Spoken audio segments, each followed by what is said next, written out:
Hai, perkenalkan nama saya Niputus Widiani dengan NIM 1933001, Fakultas Ilmu Kesehatan, Program Studi S1 Ilmu Keperawatan. Nah teman-teman, kita lanjutkan materi kita yaitu tentang penggolongan obat berdasarkan khasiatnya. Nah, yang pertama yaitu analgetik dan antipiretik. Analgetik ini merupakan obat yang dapat menurunkan suhu tubuh. Nah, obat golongan ini bekerja dengan cara menghambat produksi prostaglandin di hipotalamus anterior yang meningkatkan sebagai respon adanya pirogen hidogen. Nah, contoh obat antipiretik ini adalah Paragol, Paroxymol, Primadol, Santol, Zacoldin, Poldamik, dan lain sebagainya. Nah, analgenik ini adalah obat yang dapat mengurangi rasa nyeri tanpa menghilangkan kesadaran. Nah, jadi dapat disimpulkan bahwa analgetik dan antipiretik merupakan suatu obat yang berfungsi untuk mengurangi rasa nyeri dan serta juga berfungsi sebagai penurun suhu tubuh yang tinggi. Nah, menghilangkan rasa sakit atau obat-obatan penghilangan rasa sakit nyeri ini tanpa menghilangkan kesadaran dan akhirnya akan memberikan rasa yang nyaman pada orang yang sedang menderita nyeri. Yang kedua yaitu penggolongan obat analgetik dan narkotik. Nah, analgetik narkotik dibagi menjadi dua, yaitu analgetik narkotik dan analgetik narkotik. Nah, analgetik narkotik ini digunakan untuk menghilangkan rasa nyeri yang hebat, seperti pada pasien yang faktur dan pasien yang mengalami kanker. Nah, nyeri pada kanker umumnya dapat diobati menurut suatu skema bertingkat 4, yaitu yang pertama obat preferer non-diploid, peroral atau rektal, paracetamol acetosal. Nah, yang kedua yaitu obat perifer bersama kodein atau trambol. Yang ketiga yaitu obat sentral atau opoid, peroral atau rektal.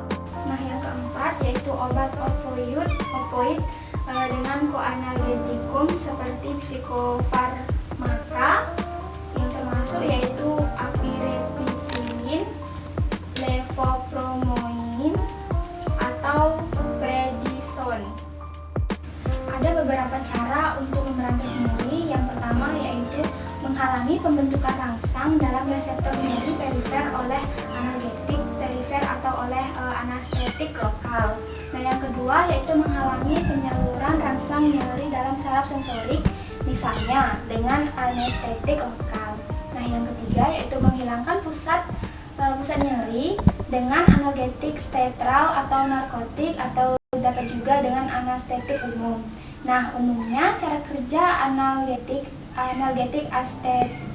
antipiretik adalah untuk menghambat sintesis neurotransmitter tertentu yang dapat menimbulkan rasa nyeri dan demam. Dengan blok sintetik neurotrope antimaster tersebut, maka otak tidak lagi mendapatkan sinyal nyeri sehingga rasa nyerinya berangsur-angsur menghilang.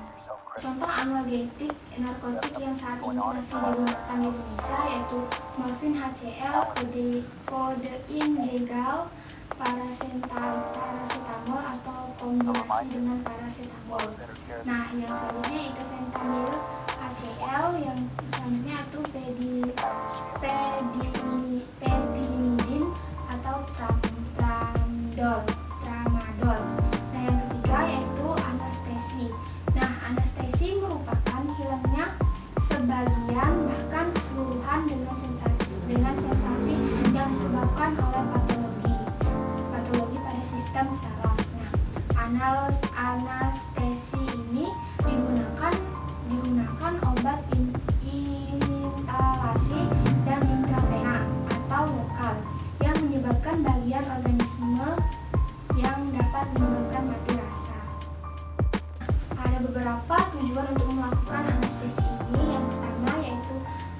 menginduksi hilangnya kesadaran dengan menggunakan obat hipnotik yang diberikan secara intravena dan inhalasi. Nah, yang kedua yaitu agar pada saat operasi anestesi yang cukup lama waktunya dapat seimbang. Nah, yang ketiga yaitu agar dapat mempertahankan fungsi fungsional yang penting dengan cara menyediakan jalan napas yang bersih dan pemantauan fungsi vital. Nah, yang keempat yaitu jelaskan agar pasien aman pada saat melakukan operasi. Oke, kita lanjut yang penggolongan obat yang keempat yaitu antasid. Nah, antasid di sini mempunyai pengertian senyawa yang dapat menetralkan atau menurunkan asam lambung. Antasid ini juga bersifat basa karena terdapat radikal OH. Nah, antasid sistemik ini adalah yang terdapat ion dan ionnya dapat diserap oleh usus halus sehingga dapat mempengaruhi keseimbangan asam basa dan elektrolit yang terdapat di dalam tubuh manusia. Nah, dan dapat juga terjadi alkosis. Secara klinik, antasid dibedakan menjadi dua, yaitu antasid kuat dan antasid tidak kuat. Nah, antasid kuat merupakan antasid yang memiliki aktivitas netralisasi asam yang relatif, sedangkan antasid tidak kuat merupakan kapasitas netralisasi pada lambung yang kecil, maka dari itu antasid menjadi tidak kuat. Nah, golongan obat yang kelima yaitu antibiotik. Nah, apa sih antibiotik itu? Antibiotik merupakan zat biokimia yang diproduksi oleh mikroorganisme yang dalam jumlah kecil dapat menghambat pertumbuhan atau membunuh pertumbuhan mikroorganisme lain. Nah, prinsip penggunaan antibiotik ini yang pertama yaitu berdasarkan infeksi. Hasil pemeriksaan mikrobiologis pemberian antibiotik tanpa pemeriksaan mikrobiologis dapat didasarkan pada educate guys.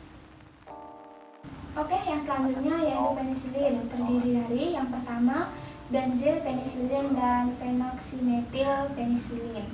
Nah, yang terdiri dari benzil penisilin dan phenoxymethyl penisilin. Nah, yang kedua yaitu penisilin tahan felicinase. Nah, terdiri dari cloxalin dan flucoxalin. Nah, yang ketiga yaitu antidiabetik merupakan obat yang digunakan oleh penderita diabetes. Penderita diabetes yang biasanya dalam usia lanjut, serta obat ini dapat mengendalikan diabetes mellitus yang merupakan suatu penyakit kronik yang mempengaruhi metabolisme karbohidrat. Ada dua kelompok obat antidiabetik, yaitu yang pertama insulin dan yang kedua hipoglikemi oral. Nah, obat preparat sistetik yang merangsang insulin itu sendiri. Berdasarkan faktor dari pasien itu sendiri, yaitu pasien yang memiliki fungsi ginjal dan hati, riwayat alergi, daya tahan tubuh terhadap infeksi, daya tahan terhadap obat, usia, wanita hamil, dan menyusui.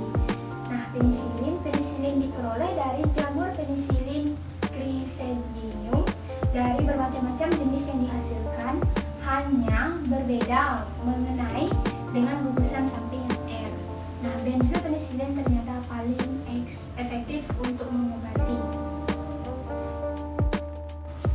Oke, sekian yang dapat saya